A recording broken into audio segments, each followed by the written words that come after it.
ఏలూరు జిల్లా జంగారెడ్డిగూడెం మండలం పుట్లగట్లగూడెం సమీపంలోని గ్రీన్ ఫీల్డ్ హైవేపై తెల్లవారుజామున రోడ్డు ప్రమాదం జరిగింది. హైవేపై ఆగి ఉన్న లారీని హైదరాబాద్ నుంచి కాకినాడ వెళ్తున్న intercity smart private travels bus ఢీకొట్టింది.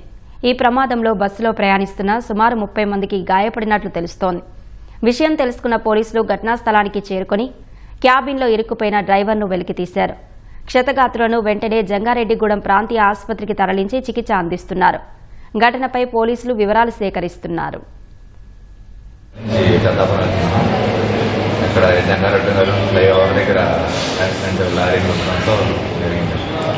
అది నేను చౌటుపల్లి ఎక్కాను.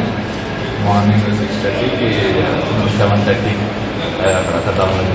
నేను నైట్ 1 గంటకి వెళ్ళాను. 50 మెంబర్స్ ఉండొచ్చు. ఎవరో ఏం చెప్పట్లేదు. Only lorry గుర్తలేదు.